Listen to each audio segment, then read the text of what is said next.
Hi guys, weird about the weather. I'm not tripping, I assure you. Are you tripping? I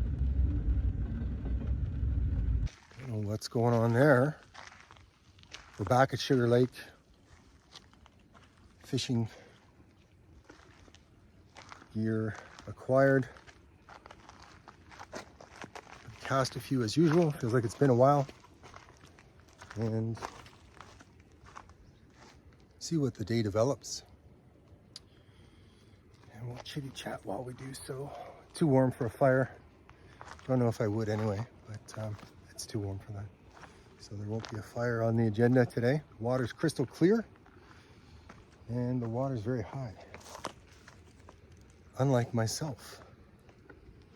I was thinking it would be nice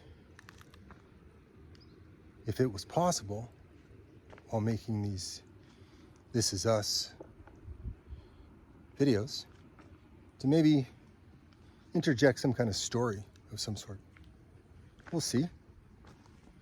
We'll see if we can do something of that nature here today. For now though, let's just enjoy what the Okanagan region of British Columbia has to offer. As per usual, let's get at it. Summer is very clearly here in the Okanagan. I read somewhere that there are significant benefits to going barefoot when you can. There's some kind of a neurological benefit that way to your feet touching the earth. Makes sense because that was probably how we went about for so many years. And it gets us back to that. You would think. I don't feel overly optimistic as far as catching too many fish today. It feels too warm for that, but you never know. I jump every time I'm here, so who knows? Maybe the universe will smile on us today. Speaking of which, I found out this morning that one of my favorite painters, Monet, Claude Monet, even though he's a Frenchie, lived like many creatives in his era and the modern era, lived much of his life in poverty, in sort of bizarre societal duress. It's just all this weird stuff about him. Weird by today's standards, right? But in that era, that's how things were. As far as his personal life goes. But I found out today that in the late stages of things for himself, he won the lottery. He won the national lottery in France. And it was that capital infusion, I guess we'll call it, that tided him over and allowed him to devote all of his time to painting those incredible paintings that we enjoy today. I don't know, I find it kind of incredible that the universe smiles on a talent like that with some capital right at the right moment. And we have all those incredible florals that the man put out. Neat. The oddities that go through the mind at times. Let's share. You got time? This is us. I was thinking quite recently about how PTSD, post-traumatic stress disorder, is the result of excessive exposure or participation in, violent, nasty, unpleasant circumstances. I was thinking that it's kind of an indication, if you really assess it, that humans are not designed to be imposing that level of violence on other people. Some cope with that much better than others do, But it doesn't necessarily have to be violence. Like there's an individual I knew who was in a job that involved exposure to a lot of violent aftermath circumstances, I guess, or unpleasantness, let's say. And he was a really good guy, you know, and he had PTSD, and he was coping as best that he could from it. And it struck me while I was chatting with this guy that it indicates clear as day to me that we are not supposed to be doing that ever on any level, really, to each other, because otherwise we could cope with it, and we can't. To degrees we can, but generally there's a price at some point to it. So it struck me that, you know, that's always been the case with people and humanity. So these illustrious, coveted warriors from the history books, you can pretty much guarantee that those guys later on, after they went on all the glamorous Roman escapades, Chinese or whatever they were, probably suffered at the end because they would have had PTSD.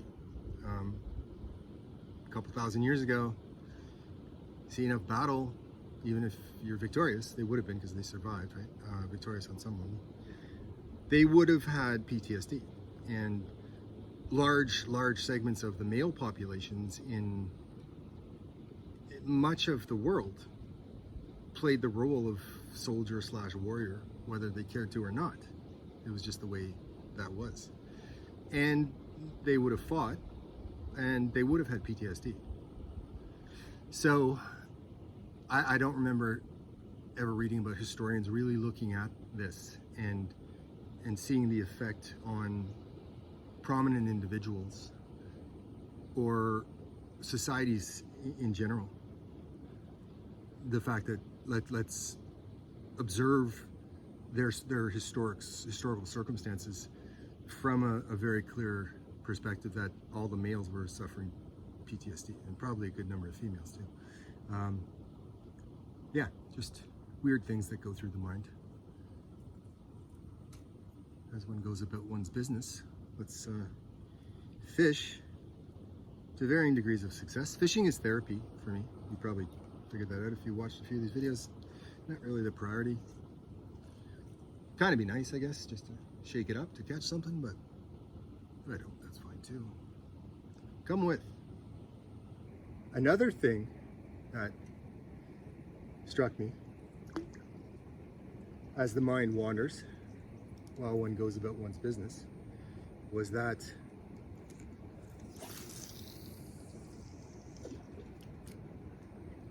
after you had these major geological cataclysmic events, the earth shook, chunks went way up in, other chunks went way down, fault lines opened up, big scale stuff that has happened historically. And again, this is, you know, these happen present day. A little fish just jumped out there, so they're active. But when you had these cataclysms, the volume of that event, you can kind of assume, would have been essentially deafening. So all of the animals, and probably the people, in proximity to the cataclysm, I think we can assume would have been deaf, or at least hearing impaired, because the volume of what took place, the sound of the earth moving and crunching and rising and falling, it would have deafened them. So in proximity to these cataclysms that we're aware of, I think that would have affected the evolution of things. The cataclysm itself, but the fact that a large percentage of the animal and human life in that area would have been at least hearing impaired, severely hearing impaired, if not deaf. I don't remember reading about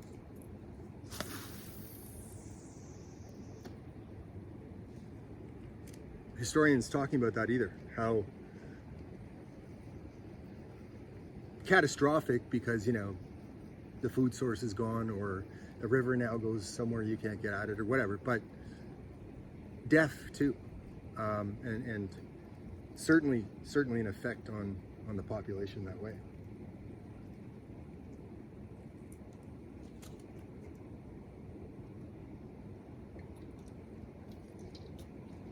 Just thinking.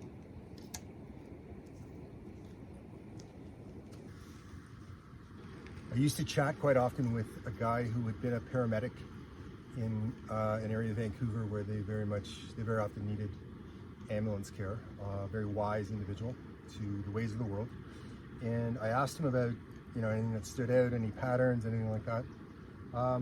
His response was that this old adage of things coming in threes, he said there was a definite pattern to that, where, you know, they'd get 3 calls in a row of a broken leg, 3 calls in a row vehicle, 3 calls in a row children, whatever. And he said, yeah, and he was a paramedic for many years in a very challenged part of the city and country. And that was the case. It comes in threes. I recently had an example of that. In either a cafe or a gas station or whatever, wherever I was, you know, you check the bathroom door. If it's not a situation where you have a key, right? You check the door, and if it's not locked, you know, carefully, in you go. And oddly, 3 times in a row, there was somebody in the bathroom that hadn't locked the door. And you get that awkward, oh, sorry, buddy. And I did note that after the 3rd time that occurred, it didn't happen again. So that is a very weird one to observe, but that did come in threes that way for me. I'm sure I could come up with a whole lot of other examples, but that's just a very odd anomaly that has been a part of things of late. Yeah, paramedic is a job that I think I could have done and informed people with pride that I was a paramedic. I think that's a job. I have a lot of respect for them, very honestly. And I think I would have been very glad to tell people that that was my occupation.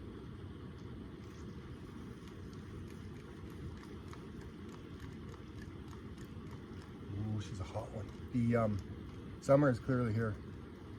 The area turns green in a blink. It's been that way for a while. I haven't been back here for, feels like quite some time. But to be honest, I've done this so many times now to these, you know, jaw-droppingly, breathtakingly, astoundingly gorgeous spots that I do enjoy the fishing from the shore thing, certainly. And I'm always glad to come back to these spots because, you know, it's not rocket science how fortunate anyone is to just even be here for a period of time, but, you know, to be able to do it frequently like I've been able to do it. I know how lucky I am, but it starts to lose its luster a little bit when you've done it as often as I have. It is therapeutic, certainly, and, you know, no lack of content going on that way, but it's going to be a more occasional scenario. Alabama, my little car back there. Look at her finest. Love you, girl. More personal revelations of a sort. I had Lyme disease. Incredible butterfly going on here.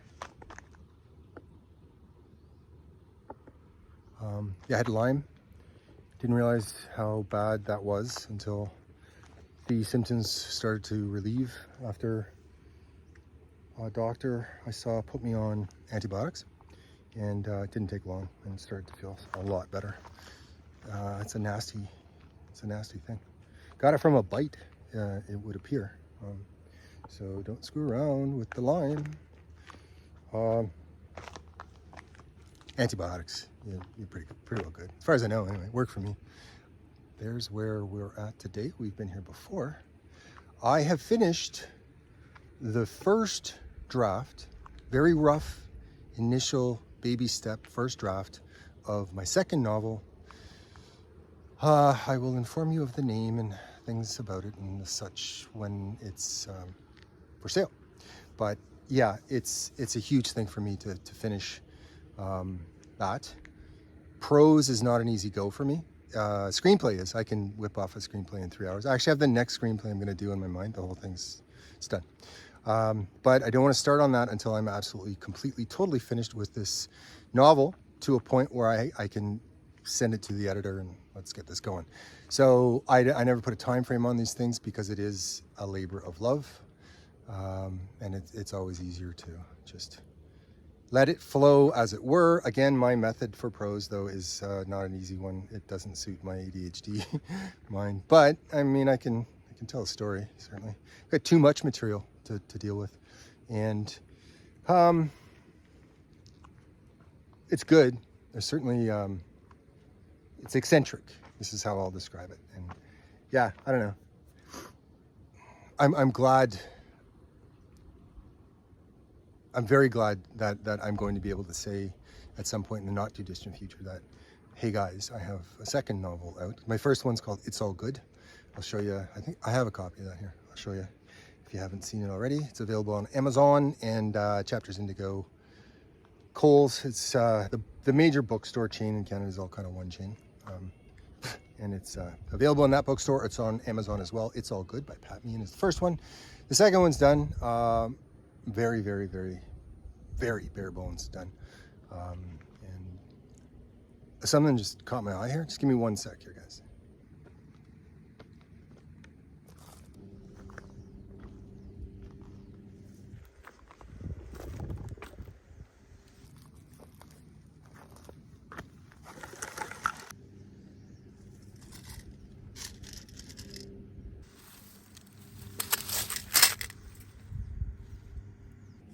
No idea what that is or why somebody would leave it random out there. It's got a jingle thing going on. I don't know.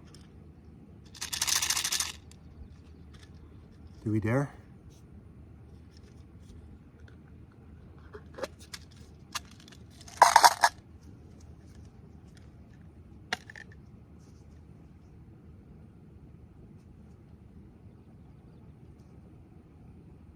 Not sure why somebody would have a bunch of bullet casings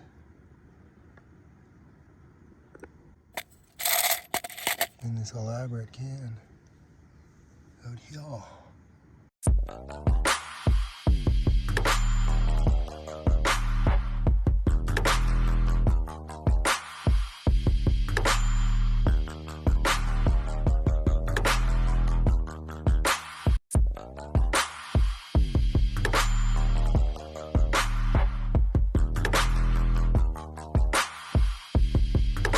Yeah, no, when even DeCentio was saying, don't mess with something. These are going back.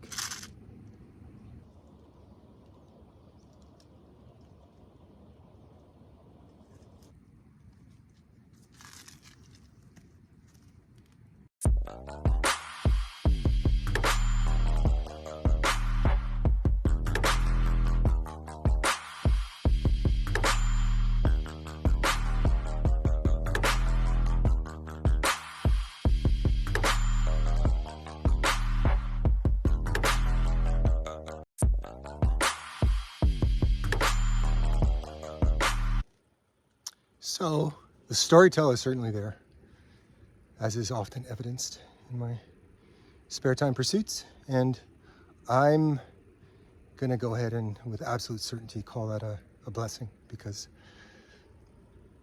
it allows you to occupy yourself when your circumstances may not be utterly appealing to you, let's say. So the stories will continue. Thanks for watching, guys. Don't know when, but we'll do it again. The sun's a bit nuts, so there's fish right there. And when there are smaller fish, you know what they say, there's bigger fish. Don't know when, but we'll do it again. Probably a few days. We'll see you in a few days.